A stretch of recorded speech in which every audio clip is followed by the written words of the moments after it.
Jumapili majira ya saa 3 mpaka majira ya saa 3:30 za usiku, na tunapokuwa hapa basi tunakuwa tunapeana maarifa, lakini pia neno la Mungu ambalo linaletwa kwako na mtumishi Mwalimu Montana hapa, na siku ya leo tayari amekwisha kuwasili katika studio zetu, ikiwa ni dakika 11 zimekwisha kuondoka tangu ilipotimia majira ya saa 3 kamili za usiku wa leo. Mimi ni Ezra Silas Sikio, tutakuwa pamoja katika safari hii ya takriban dakika 30 ambazo tutakwenda nazo moja kwa moja mpaka majira ya saa 3:30 za usiku wa hii leo. Karibu sana.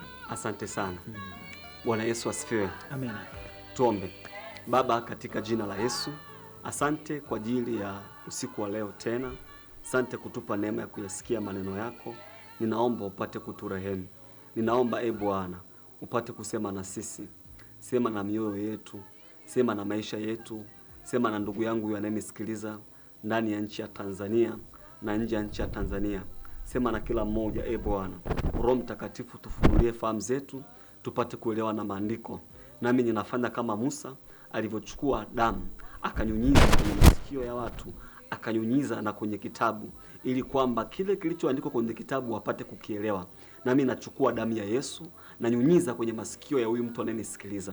Nachukua damu ya Yesu na nyunyiza kwenye Biblia yake katika jina la Yesu Kristo. Na nyunyiza damu ya Yesu kwenye Biblia yangu, na nyunyiza damu ya Yesu kwenye notes zangu. Tufunulie fahamu zetu Bwana, tupate kuelewa na maandiko katika jina la Yesu. Amen. Amen.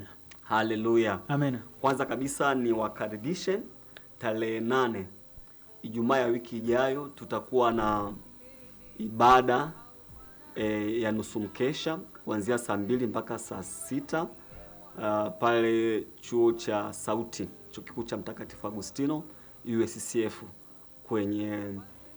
kwenye chepo pale Nyamalango.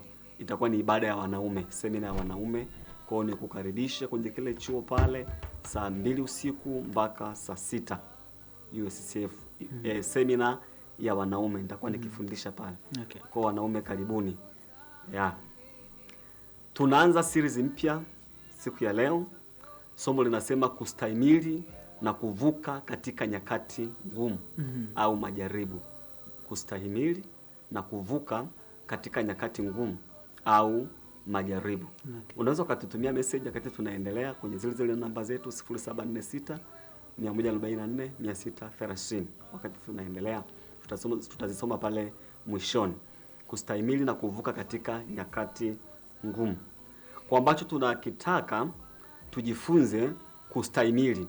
Unapopita katika nyakati ngumu au unapopita katika majaribu, uweze kustahimili. Maana zile nyakati ngumu zisikupoteze, usiperish, usipotee, usiangamie, ustahimili. Kwa sababu nyakati ngumu, tumesema nyakati, maana kuna season, kuna majira fulani au kuna kipindi fulani ambacho unaweza kujikuta unapita kwenye nyakati ngumu. Tunakumbuka tulivyokuwa tunapita kipindi cha COVID-19, kipindi cha corona. Kwa kuna watu walisurvive kile kipindi, walisurvive kiuchumi, na kuna watu walipotea kiuchumi kwenye zile nyakati. Kuna watu walifilisika kwenye zile nyakati. Maana ile janga lilipiga mpaka uchumi. Kwa kuna watu walipotea kiuchumi kile kipindi mpaka leo. Lakini katika zile nyakati kuna watu waliinuka. Kwa zinapopita nyakati ngumu, kwenye nyakati ngumu kuna watu waga wanapotea, wanaperish. Lakini pia kwenye nyakati ngumu kuna watu wanainuka. Wakati ule wa Nuhu, maji yale ambayo wengine yanawaangamiza, lakini wengine walikuwa wanaelea juu yake. Kwa kwenye nyakati ngumu, zile nyakati ngumu ambazo zinapoteza watu wengine, na wengine ndo wanafanikiwa kwenye zile nyakati ngumu. Lakini siri ya kusurvive au kustahimili kwenye zile nyakati ngumu ipo kwenye neno la Mungu. Inawezekana unanisikiliza unapita kwenye nyakati ngumu. Nina neno la Bwana kwa ajili yako. Lakini unaweza kaa upite kwenye nyakati ngumu. Hizo nyakati ngumu zinakuja huko mbele. Kwa hiyo utapata maarifa ambayo yatakusaidia kustahimili, lakini pia uweze kuvuka kwenye hizo nyakati ngumu au kwenye hayo majaribu. Naomba tuangalie kile kitabu cha Mhubiri, ile sura ya 3 kuanzia mstari wa 1 mpaka wa 5. Ni mstari ambayo inafahamika sana. Mhubiri ile sura ya 3 kuanzia ule mstari wa 1 mpaka wa 5. Anasema kwa kila jambo kuna majira yake, na wakati kwa kila kusudi chini ya mbingu. kila jambo kwa kila jambo kuna majira yake na wakati kwa kila kusudi chini ya mbingu. Anasema wakati wa kuzaliwa na wakati wa kufa, wakati wa kupanda na wakati wa kung'oa yaliyopandwa, wakati wa kuua na wakati wa kupoza, wakati wa kubomoa na wakati wa kujenga. Anasema wakati wa kulia na wakati wa kucheka. Anasema wakati wa kuomboleza na wakati wa kucheza. Anasema wakati wa kutupa mawe na wakati wa kukusanya mawe, wakati wa kukumbatia na wakati wa kutokumbatia. Kwa hiyo namba moja, kuna nyakati mbalimbali kwenye maisha ya mwanadamu. Hakuna nyakati ambazo ni constant. Everything in our life is temporary. Kuna nyakati tofauti tofauti. Kama unapita kwenye kipindi cha furaha, hiyo furaha ni temporary. Kuna kipindi pia furaha itaondoka. Wale waliopo kwenye ndoa, siku ile mnafunga ndoa, mnafurahi, mna celebrate, mnalukaluka, haina maana maisha yote yatakuwa ni vile. Hata kama mkiwa kwenye mahusiano, si kila wakati wakati mahusiano yanaanza mnaongea mpaka saa 8 ya usiku, simu inakuwa ya moto. Mnafikia ile moment kata wewe. Kata baadaye Tigo wanawasaidia wanakata wenyewe. Hizo nyakati sio za kudumu. Vijana wanasema love is blind. Okay. But marriage is an open eyes. You will see every color. Lakini kwenye mapenzi pale utaona love is blind. Wakati unaona ile mapenzi ya mwanzo unahisi kama ndio kila kitu pale. Yeah. Nyakati zinabadilika. Kwa kwenye maisha ya mwanadamu hakuna kitu ambacho ni temporary. Kila jambo lina wakati wake kama mhubiri anavyosema. Lakini mambo yanayokupata maishani ni temporary. Dunia hii ni temporary. That's why kuna mwisho wa dunia. Dunia ni temporary. Hakuna kitu ambacho ni cha kudumu chini ya jua. Maisha ulionayo ni temporary. Na tunaishi hapa duniani, hatuishi kwa kudumu. Ndio maana kuna maisha baada ya maisha. Tunakufa, tunaenda mbinguni. Kwa hiyo everything duniani ni temporary. Maisha mwanadamu ni temporary. Dunia ilianza kuwa ukiwa. Kile kitabu cha Mwanzo sura ya kwanza, mstari wa kwanza, hapo mwanzo Mungu aliziumba mbingu na nchi. Na hiyo nchi ilikuwa ukiwa tena utupu. Nchi ilianza kwanza kuwa ukiwa na utupu, lakini haikuwa ule ukiwa wa kudumu. Baadaye Mungu akaanza kuumba. Unaweza kuona nisikiliza, maisha yako ni ukiwa tena utupu. Maanake hakuna kinachoendelea kwenye maisha yako. Hakuna fedha, huna mali, huna chochote. Hiyo hali ulionayo, kama vile ambavyo Mungu alipokuwa anaumba, nchi ilikuwa ukiwa tena utupu. Basi ukiwa wako unaopitia sio wa kudumu. Utaondoka. Hatuwezi kukua tunacheka kila siku. Sisi sio wewe. Okay. Yaani kwenye maisha yetu tunacheka tu. Tu tunatabasamu tu. Hapana, sisi sio wewe. Ladha ya maisha ni kubadilika. Kwamba kuna nyakati tutafurahi, kuna nyakati tutahuzunika, kuna nyakati tutakasirika, kuna nyakati tutapata hasira, kuna nyakati tutafanikiwa sana. Kuna wakati wa kupita mahali pagumu. Na ndio maana kama unanisikiliza hapo una fedha sana, una mali, au kuna kipindi ambacho upo kwenye kipindi ambacho unaingiza fedha sana. Kwenye uchumi tunasema upo kwenye boom. Hicho kipindi sio cha kudumu. Usije ukajisahau kama mali hizo unazo na umemaliza kila kitu. Hicho kipindi kinaweza kikapita. Okay. Na ndio maana kipindi cha neema, kipindi ambacho una fedha nyingi, unatakiwa ufanye vitu viwili. Ufanye investment, ufanye na akiba. Sasa watu wanajisaugwa, kipindi ambacho una fedha nyingi ndio wakati wa kujiachia sasa. Wakati klabu zote zinakuwa zinakujua. Aisemlete na huyu. Unakuta mpaka mtu wale watu wa bar, kiona umekaa, aise mbona huyu bia kwa nini? Aise mpe. Kile kipindi sio cha kudumu. Okay. Kinapita. Kikipita sasa utasikia mlio. Umepata kazi sio ya kudumu, una wakati utastaafu. Kwa kila kitu kwenye maisha yetu, hakuna kitu cha kudumu. Kwenye kitabu cha Isaya sura 40 ule mstari wa 11. Isaya 40 ule mstari wa 22. Isaya 40 mstari wa 22. Anasema yeye ndiye aketie juu ya duara ya dunia. Yeye ndiye aketie juu ya duara ya dunia. Wale waliosoma geography, wanasayansi wanasema dunia ni duara. Spherical shape. Kumbe walichukua kwenye Isaya hapa 40. Ule mstari wa 22. Ukisoma tafsiri zingine anasema yeye ameketi juu ya mbingu. Maana yake ameketi juu ya mbingu, anaitazama dunia. Sasa dunia yenyewe ni duara. Kama vile ambavyo dunia ni duara, basi na maisha na yenyewe yanazunguka. Kama vile ambavyo dunia ni cycle. Na ndio maana kwenye kitabu cha Zaburi ile sura ya 20 mstari wa kwanza, Zaburi ile sura ya 20 mstari wa kwanza,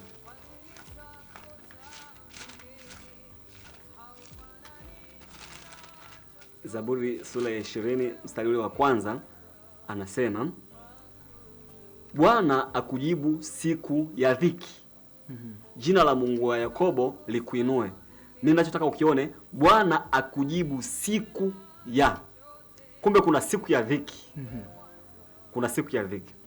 Lakini pia kwenye ile Zaburi 18:18, Zaburi 18:18 anasema, walinikabili siku ya msiba wangu. Okay. Walinikabili siku ya msiba wangu, lakini Bwana alikuwa tegemeo langu. Kwa hiyo kuna nyakati tofauti tofauti. Kwenye Mhubiri ile sura ya 7 mstari wa 14, Mhubiri ile sura ya 7 mstari wa 14 anasema hivi, Mhubiri sura ya 7 mstari wa 14 anasema, siku ya kufanikiwa ufurahi, na siku ya mabaya ufikiri. Kumbe kuna siku ya kufanikiwa, lakini pia kuna siku ya mabaya. Siku ya mabaya ndo zile siku ambazo unakula ugali bila mboga. Ndo zile siku ambazo unakula ugali dagaa unafululiza, hizo siku za mabaya. Lakini kuna siku za kufanikiwa, siku ambazo unafurahi maisha, unaweza kubadilisha mavazi, unaweza kubadilisha nguo. Sasa anasema Mhubiri, siku ya kufanikiwa ufurahi, na siku ya mabaya ufikiri. Okay. Alafu anaenda kusema hivi, maana ameifanya hiyo moja kwenda sambamba na hiyo ya pili, ili mwanadamu asipate kulijua neno lolote litakalofuata baada yake. Kwa hiyo unaambiwa siku ya kufanikiwa ufurahi, siku ya mabaya sio ulie, siku ya mabaya ufikiri. Siku ya mabaya sio ujinyonge, siku ya mabaya sio unywe sumu, siku ya mabaya ufikiri. Na sio tu kufikiri, ufikiri kwa msaada wa neno la Mungu. Maanake siku ya mabaya neno la Mungu lina majibu ya hayo mabaya. Kwa ufikiri, anachotaka ufikiri nini? Ufikiri neno la Mungu. Kwenye kufikiri neno la Mungu utapata solution, utapata njia. Kwa nini aseme siku ya mabaya ufikiri?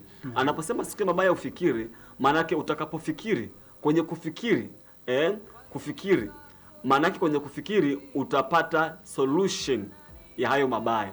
Utapata mlango wa kutokea, utapata njia ya kutokea kwenye hayo mabaya. Na wewe ambao unapita kwenye kipindi kigumu, hakuna usiku wa kudumu.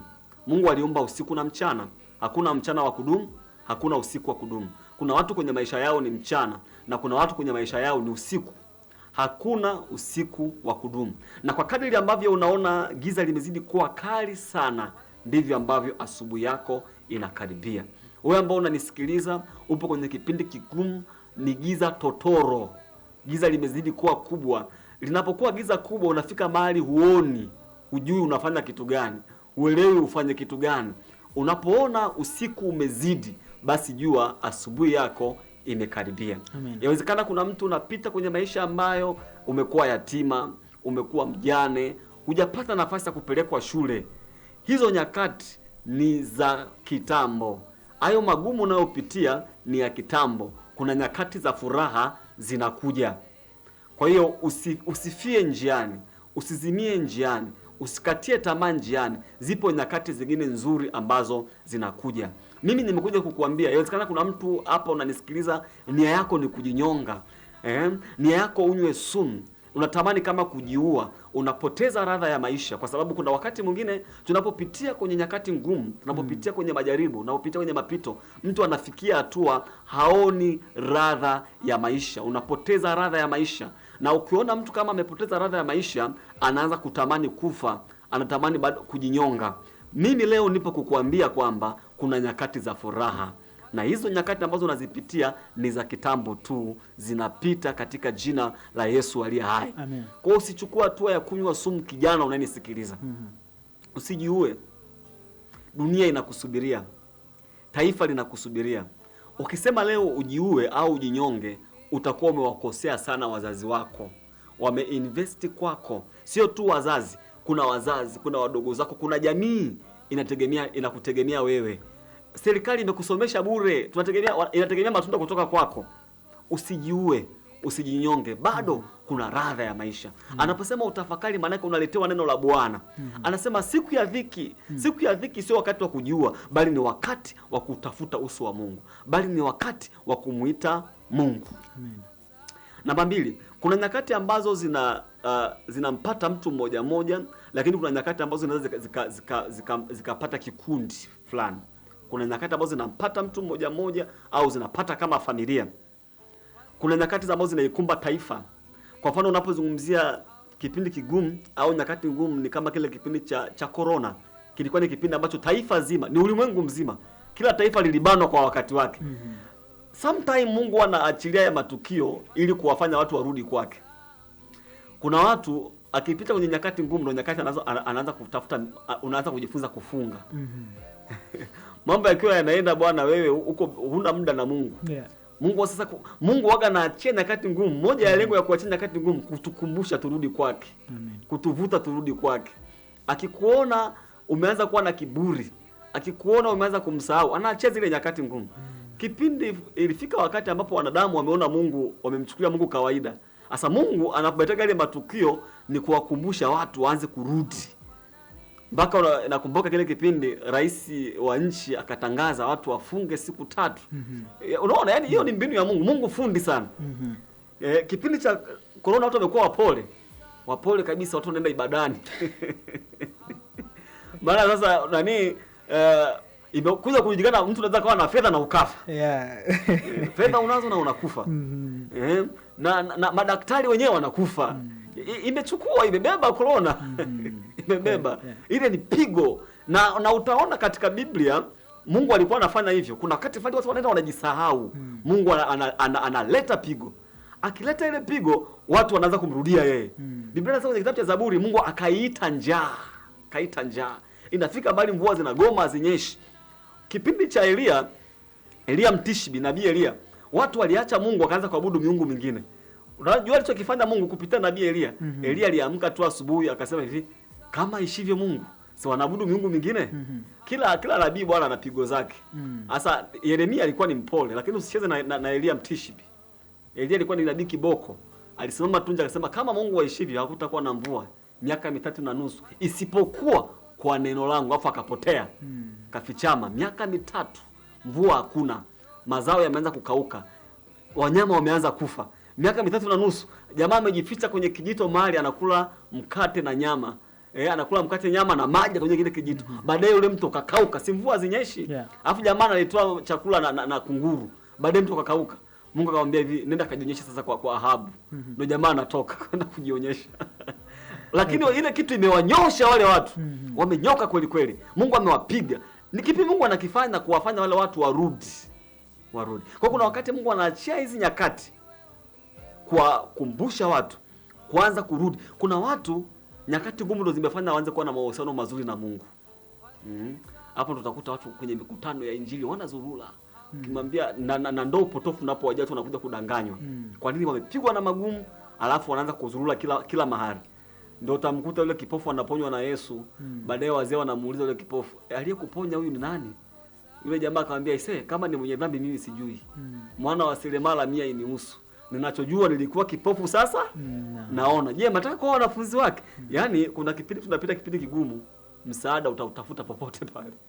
Jamani, huyu mtumishi sio wa kweli. Bwana mimi ninachojua nilikuwa nauma nimepona. Hayo mambo mengine mtajua nyie. Yaani mtu ana shida, akiwa na shida haangalii. Yaani ukishakuwa na njaa inafanya unakula chochote. Yule jamaa amekuwa kipofu amepona, afu unaanza kumwambia jamaa na dhambi aliyemponya, anambia kama ni mwenye dhambi mimi sijui. Mwana wa seremala 100 inihusu. Nachojua nilikuwa kipofu, sasa naona. Kuna nyakati ambazo zinaikumba taasisi, nyakati ngumu, au zinakumba kampuni. Na kuna nyakati ngumu ambazo zinaweza zikaikumba ndoa. Mnaweza kaa kwenye ndoa mkapita kwenye wakati mgumu. Kwa mfano ugonjwa, sometime mmoja anaumwa. Baba ulikuwa wewe ndio una provide pale nyumbani. Baadaye umeanza kuumwa, umekaa nyumbani, uleti kipato. Mama akisema neno lolote unahisi kama anakuonea. Mnaanza kupita kwenye kipindi quarrels zinaingia. Chanzo ni hali ngumu ya uchumi. Na hali ngumu ya uchumi pia inaweza kapelekea kupita kwenye kipindi kigumu cha kwenye ndoa. Au magomvi sometime. Sasa wanaoshindwa kustahimili katika nyakati ngumu ndio ambao hupelekea ndoa kuvunjika. Mwimbaji mmoja akasema maisha ya wanandoa ni sawasawa na jua. Akasema jua linapochomoza linamwangaza mwanana. Watu makundi wanalisifia jua. Watu wanatoa vitu wanakaa wanaliotea. Lakini ikifika mchana lile jua ambalo tulikuwa tunalisifia, watu wanaanza kulikimbia. Alafu sasa waliovumilia mchana anasema watakuja kula matunda yake jioni. Ndivyo ilivyo ndoa. Ina morning, ina afternoon, alafu ina evening. Kwa hiyo inawezekana wewe mnayefurahia mnasikilizana sokoni, mnashikana mikono, mpo kwenye morning season. Kipindi cha asubuhi, kipindi kile cha kuongea na si cha kutafutana. Umekula, kula baba, kula. Kipindi ambacho mama anakusubiri mpaka urudi. Maliza kuangalia Simba na Yanga na kusubiri ndio tule. Hali mpaka urudi nyumbani. Morning season. Lakini ikifika mchana ndio ule wakati sasa hali imekuwa ngumu. Vijana wanasemaga love is everything. Love is not everything, but love is important. Upendo sio kila kitu. Upendo unazimika, una tabia kuzimika. Upendo unaanza, unakuwa kwenye piki, kuna muda unapoa. Wale kwenye ndoa wenye miaka mingi wanajua kuna kipindi unapotea upendo kabisa. Kipindi cha jua limekuwa kali, kipindi cha mchana ndio kipindi cha nyakati ngumu. Mnapita kwenye misukosuko, mnapita kwenye magonjwa, mnapita kwenye umaskini, mnapita kwenye kuishiwa. Kila kipindi msipovumilia ndio watu nakuta wanaachana pale. Watu wanashindwana pale. Lakini mkivumilia, kipindi cha jioni kinakuja ambacho pia mtafurahia. Ndio wale wazee sasa wa miaka 70, miaka 80 wanafurahi. Kile kipindi kina raha yake kile kipindi. Lakini kuna kipindi cha mchana. Kwa hiyo inawezekana unanisikiliza hapo, ndoa yako inapita kwenye kipindi kigumu, kipindi cha mchana. Vumilia. Hicho kipindi sio cha kudumu. Lakini pia kuna nyakati ambazo zinaweza nyakati ngumu zikaikumba biashara. Hata biashara waga zinapita kwenye crisis. Kwenye kitabu cha Isaya ile sura ya 5, ukisoma pale unamkuta mkulima mmoja. Ule jamaa anasema alilima zabibu, mbona zimekuwa zabibu mwitu? Hebu tusome Isaya hii. Isaya sura ya 5, nisome mistari pale michache. Okay. Unaweza kadu yangu unanisikiliza hapo, unapita kwenye kipindi kigumu cha uchumi, unapita kwenye kipindi kigumu cha biashara yako. Biashara inapita mahali pagumu. Ile Isaya 5 kwanza mstari wa kwanza anasema, "Nani mwimbie mpenzi wangu wimbo wa mpenzi wangu katika habari za shamba lake la mizabibu." Mpenzi wangu alikuwa na shamba la mizabibu kilimani penye kuzaa sana. Huyu jamaa alikuwa na shamba la mizabibu. Wapi? Kilimani. Anasema penye kuzaa sana. Maana yake pale mahali palikuwa pana rutuba. Jamaa akawa na shamba lake pale. Anasema akafanya handaki kulizunguka pande zote. Anasema akatoa mawe. Naona? Akapanda ndani yake mzabibu ulio mzuri. Huyu mkulima alichagua mbegu iliyo nzuri. Anasema akajenga mnara katikati. Unajua kazi ya mnara? Alijenga ule mnara kwa ajili ya ulinzi, ili akija adui aweze kumuona. Anasema akachimba shinikizo. Hii ni serikali ya viwanda hii. Anasema akachimba shinikizo ndani yake. Shinikizo maana yake eneo ambalo atakuwa ile zabibu akiivuna anaichuja pale pale. Kwa jamaa akatengeneza shamba lakini pale pale akaweka na shinikizo ndani yake. Anasema akatumaini ya kuwa atazaa zabibu. Nao ukazaa zabibu mwitu. Ndo kama wewe ndugu yangu ambao umefanya kilimo au umefanya biashara, hakuna kitu kinachotakiwa ambacho hujakifanya. Kila kitu umekifanya kama wewe mkulima. Anasema na sasa enyi wenyeji wa Yerusalemu, nanyi watu wa Yuda, amweni na wasii kati ya mimi na shamba langu la mzabibu. Je, ni kazi gani iliyoweza kutendeka ndani ya shamba langu la mzabibu nisiyoitenda? Yaani kama mbolea nimeweka, kama kulipalia shamba nimepalilia, miundombinu yote. Basi nilipotumaini ya kuwa itazaa zabibu, itazaa zabibu, mbona lilizaa zabibu mwitu? Haya basi, sasa nitawaambieni nitakalolitenda shamba langu la mizabibu. Hapa ndo mtu stress zinamkamata. Jamaa wangu mmoja juzi ananiambia amelima mpunga huko Kwimba. Ananiambia ise wameingiza ng'ombe zimekula hata kwenda staki ise nikaanguka. Okay. Ndio mkulima anasema amefanya kila kitu, kaweka mpaka shinikizo, kaweka mpaka mnara, katafuta mbegu nzuri, lakini still umezaa mzabibu mwitu. Nilipanda mbegu nzuri, lakini umezaa mzabibu mwitu. Kwa hiyo kuna wakati watu kwenye biashara wanapita kwenye wakati gumu. Inawezekana unanisikiliza hapo umebankrupt. Biashara yako imekufa au unaanza kuona kabisa umeanza kudrop. Na kuna watu ambao inawezekana unanisikiliza, una madeni yameanza kuwa mengi, umefikia hatua unakopa hapa ili ulipe hapa, unakopa hapa ili ulipe hapa. Na hizo nyakati zinawafanyaga mpaka watu wanahama mji, zinawafanya watu wanakimbia. Okay. Ndugu yangu, kwa Mungu hakuna kisichowezekana. Kwa Mungu kila kitu kuna majibu yake. Usijiue, usijinyonge, usizile, rudi kwa Mungu. Nyakati kama hizo ngumu ndio nyakati za kumkimbilia Mungu. Kuna wengine nyakati ngumu zinawafanya wazunguke kila mahali. Yaani mwingine anapokuwa na magumu, yeye yupo tayari kwenda kwa waganga, yupo tayari kwenda wapi. Kwenye nyakati ngumu, usije ukasahau kwamba Yesu ana jibu lako. Usije ukasahau kwamba kwa Mungu ndo kuna majibu yako. Nyakati ngumu zisikufanya ukaenda kwa waganga. Nyakati ngumu, na unajua kuna watu wengine ambao inafika hatua wanaamua kuwa waabudu shetani. Utasikia mtu anasema, "Bwana, kama kutafuta pesa nimetafuta sana bwana." Unajua kwenye maisha ya mtu pia kuna season 3. Kuna morning season, kuna afternoon na kuna evening. Morning season ni mwaka mmoja mpaka miaka 25. Pale ni kipindi cha mtu mdogo anakuwa, unategemea wazazi, unalala sana, unaangalia TV 1 mpaka 25. 25 mpaka 50 ile ni afternoon. Kile kipindi usicheze. Sasa kuna mwingine anajiona kabisa ameshavuka kwenye ile afternoon inaisha nenda evening. Sasa nimepambana toka udogo wangu. I say hapa sasa mimi nitatoa kafara yoyote.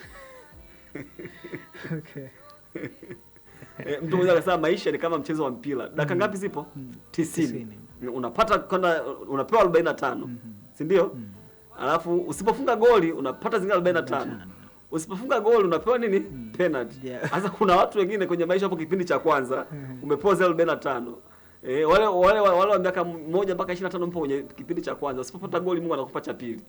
Cha pili, wengine unanisikiliza hapo huko kipindi cha pili. Usipofunga goli blaza. Usipopata goli pale penalty. Kuna wengine unanisikiliza hapo kwenye penalty.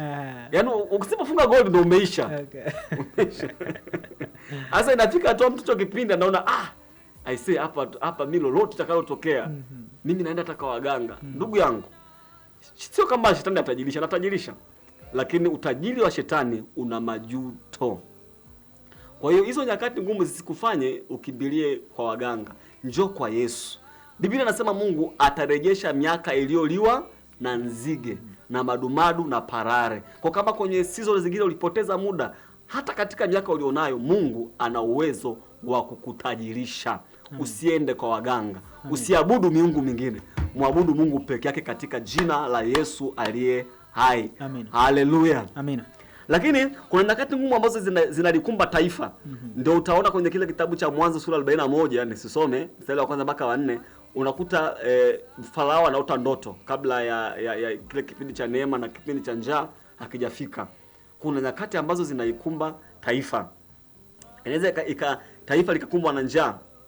Taifa likakumbwa na vita. Nyakati ngumu ndizo ambazo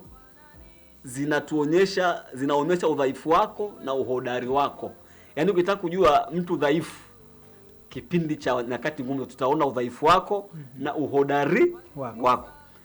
Uwe kama tai. Biblia inasema wenye haki, ukishakuwa na neno la Mungu, ukishajifunza kumtegemea Mungu, Biblia inatufananisha na tai. Tai ni ndege ambaye kipindi cha mvua kali, kipindi cha radi, kipindi cha upepo, yeye ndo anatoka sasa, anaanza kupaa hewani. Wakati ndege wengine wamefichama, ndege wengine wamejificha, yeye ndo anatoka sasa, anapaa akionyesha uhodari wake. That's why taifa kubwa kama la Marekani wanapenda kutumia ile picha ya eagle. Maana yake ni taifa hodari. Unakuwa kama tai kipindi kigumu. Kipindi kigumu. Kipindi kigumu. Wewe ukitaka kujua kama mke wako anakupenda kweli, mapenzi ya kweli ni kipindi kigumu. Yaani sasa hivi wewe ambaye unataka kuoa, kipindi ambacho huna hela, unalala chumba kimoja. Una suruali 2 na jeans moja na shati 2. Ndio kipindi ambacho mimi naona unaweza kupata mtu sahihi. Atakaye kuaccept na hiyo hali ulionayo. Huyo ndo atakuwa mtu sahihi. Ukitaka kujua hata kama mke wako anakupenda kweli, upite kwenye kipindi kigumu. Kipindi ambacho umeugua. Kipindi ambacho huna kazi. Still huyo mama yuko na wewe. Still hajakuacha. Kuna watu ambao kipindi anapopita kwenye kipindi kigumu ndo mke anakimbia. ndo mke anamuacha, ndo mahusiano yanavunjika hapo. Mwimbaji mmoja akaimba akasema kwamba akasimbia ile story kwamba kulikuwa kuna kijana mmoja aliyempenda dada mmoja, baadaye dada akaugua kichaa. Wazazi wakamwambia yule kijana kwamba achana na mwanangu akufai tena, lakini kijana akasema nimempenda, nitaoa hivyo hivyo. Mola akasema sijawahi ona upendo kama huu, amempenda katika ile hali alionayo. Kwa kwenye kipindi kigumu ndo tunapima upendo wa kweli, lakini pia kwenye kipindi kigumu ndo tunajua uhodari wa mtu, nguvu za mtu. Kiongozi mzuri tutamuona kipindi cha crisis.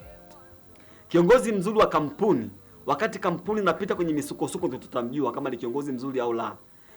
Kiongozi mzuri wa taifa au taasisi fulani, kipindi cha crisis ndo tutajua. Mchungaji mzuri, kipindi ambacho kanisa linapita wakati mgumu, ndo tutajua kama ni mchungaji mzuri. Mchungaji wa mshahara ndo tutamuona pale, ambao ataacha kondoo, lakini yule mchungaji ambaye ni mzuri atasimama na kondoo. Namba 3, usipostahimili nyakati ngumu, umeshindwa usipostahimili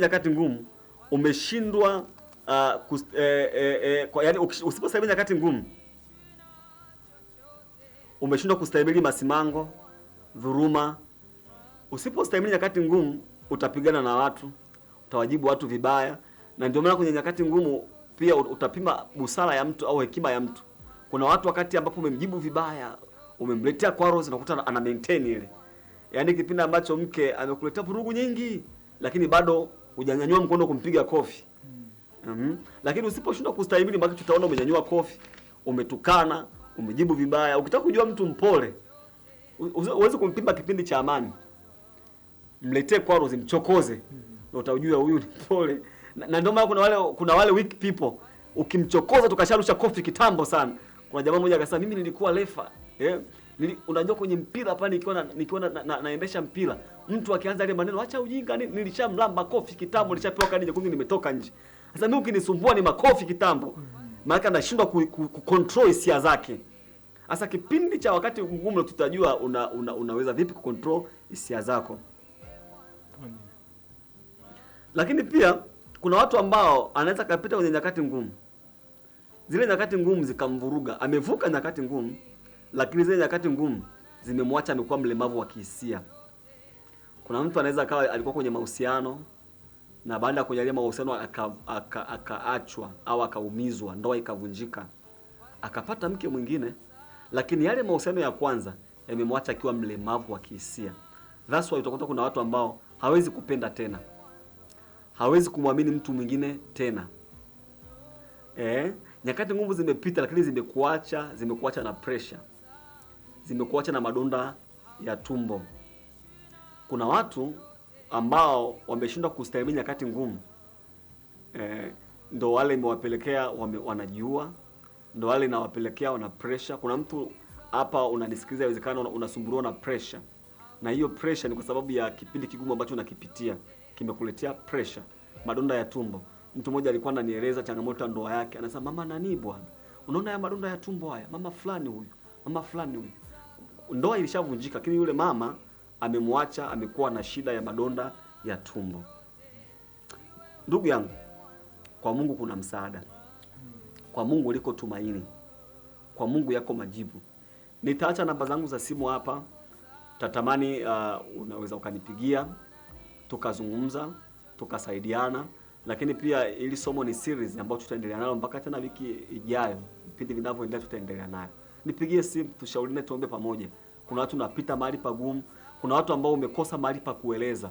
Kuna watu ambao wanapita kwenye kipindi kigumu kiasi kwamba hana mahali pa kueleza. Hana baba wa kueleza. Kuna watu wana mtu wa kumueleza. Ana baba wa kumueleza, ana mama wa kumueleza, ana mjomba wa kumueleza. Lakini kuna watu ambao anapita wakati mgumu kiasi kwamba yeye hana baba wa kumueleza, hana mama wa kumueleza. Mueleze Yesu. Mueleze Yesu. Amen. Mueleze Yesu. Na ndio maana ni heri sana wale watu ambao anaweza akaenda kwenye maombi, akafika kwenye maombi akapiga kelele akalia, afadhali sana kuliko yule ambaye anapita na magumu na hana mahali pa kueleza, amenyamaza kimya. Kitabu cha Zaburi anasema maumivu yangu yalizidi. Unaponyamaza kimya, maumivu yanazidi. Na utagundua wale watu ambao wanachuaga hatua ya kujinyonga au kujiua ni wale watu ambao hawazungumzagi. Yaani kama utashare hisia zako, kama utashare hisia zako, sio rahisi kuchukua maamuzi ya kujinyonga. Wale watu ambao wanachukua maamuzi ya kujinyonga ni wale ambao amepita magumu, hanaga mtu kumueleza, amenyamaza kimya. Umepoteza ladha ya maisha. Nipo kukuambia nguvu ya Mungu ipo kukusaidia uweze kustahimili na wala usiishie njiani. Mungu akubariki. Naomba nisome message za watu wachache ambao wametutumia hapa, walikuwa wanatusikiliza.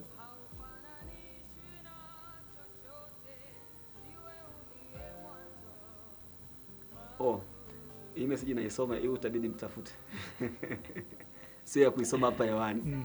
Okay. Unaweza ukashika redio yako niweze kuomba na wewe. Unaweza ukashika redio yako tu ili niweze kuomba na wewe mahali ulipo unaponisikiliza ndani ya nchi ya Tanzania au nchi ya Tanzania. Umepita mahali pagumu, husikii ladha ya maisha. Moyo wako unavuja damu. Moyo wako umeinama. Kuna madonda kwenye moyo wako. Yuko Mungu ambaye anaweza kukuponya. Shika tu redio yako unaponisikiliza. Tunaenda kuomba Mungu pamoja na wewe. Baba, katika jina la Yesu Kristo, ninaomba kwa ajili ya msikilizaji wangu huyu. Bwana, tazama moyo wake ulioumia. Tazama moyo wake ambao unavuja damu. Tazama moyo wake uliochoka. Katika jina la Yesu wa Nazareti aliye hai. Katika jina la Yesu Kristo wa Nazareti, ninaomba Bwana, mtazame mtu huyu anayepita mahali pagumu. Mtazame mtu ambaye moyo wake umeumia. Mtazame mtu huyu ambaye moyo wake umekata tamaa. Moyo wake umechoka. Katika jina la Yesu Kristo, rehema zako Bwana zipate kupita kwake. Neema yako Bwana ipate kupita kwake. Ponya madonda yake Bwana. Ponya maumivu yake Bwana. Ponya maumivu yake. Katika jina la Yesu wa Nazareti. Katika jina la Yesu Kristo wa Nazareti. Katika jina la Yesu Kristo, ponya madonda ya moyo Bwana. Hiyo nafsi iliyoumia, hiyo nafsi iliyojeruhiwa, huisha Bwana. Renew katika jina la Yesu Kristo. Baba, katika jina la Yesu, yuko mtu ambaye amepoteza ladha ya maisha. Yuko mtu ambaye anatamani kufa. Yuko mtu ambaye anaona kaburi mbele yake.